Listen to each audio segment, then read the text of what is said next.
वरन आगे बढ़कर कष्टों को सहूंगा। तुम मुझे खून दो, मैं तुम्हें आजादी दूंगा। तुम मुझे खून दो, मैं तुम्हें आजादी दूंगा।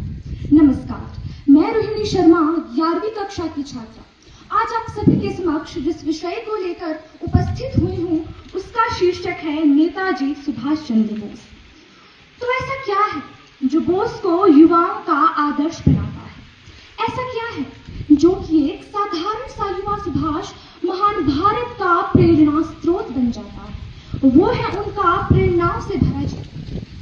30 जनवरी 1897 को उड़ीसा के कटक जिले में श्री जानकी नाथ जी के घर एक पुत्र का जन्म होता है, जो कि सिर्फ उनका ही पुत्र नहीं बल्कि भारत माँ का पुत्र था। संपन्न परिवार, भाई बहन जो सब होते हुए भी वसुधैव कुटुंबकम की विचारधारा को आगे लेकर चलते हुए समस्त भारतवासियों को अपना परिवार मान ले वे बोस, जो अंग्रेजों के शासनकाल के समय अपनी कड़ी मेहनत का परिचय देते हुए भारतीय प्रशासनिक सेवा में अपना नाम चौथा दर्ज करवाए वे बोस, जो भारत की अवस्था और अपने लोगों की दुर्दशा को देखकर अपनी सभी सुख सुविधाओं का त्याग कर अपने वतन को लौट आए वे बोस।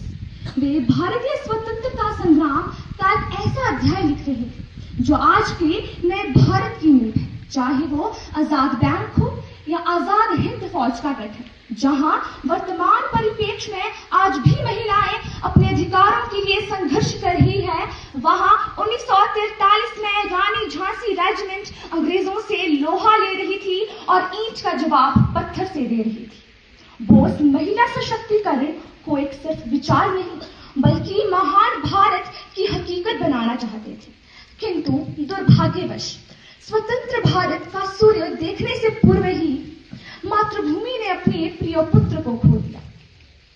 किंतु यहाँ ध्यान रखिएगा, शरीर खत्म हो सकता है, विचार नहीं।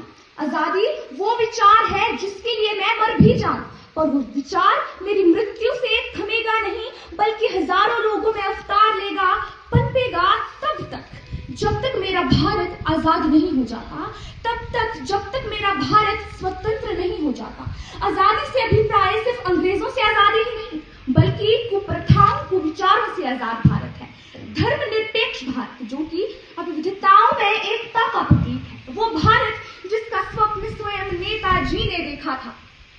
आखिरकार क्या है नेताजी की विरासत, या ऐसा कहूं कि कौन है नेताजी की विरासत?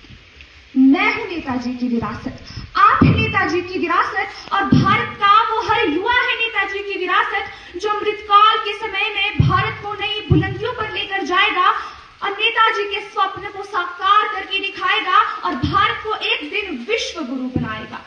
है समय बड़ा तूफान प्रबल, है समय बड़ा तूफान प्रबल, पर्वत झुक जाया करते हैं, अक्सर दुनिया में लोग समय में चक्कर खाया करते हैं, लेकिन कुछ ऐसे होते हैं जो इतिहास बनाया करते हैं। यह उसी वीर इतिहास पुरुष की अनुपम अमर कहानी है जो रक्त कणों से लिखी गई, जिसकी जय हिंद निशानी है, जिसकी जय हिंद निशानी है। धन्यवाद। जय हिंद, जय हिमाचल।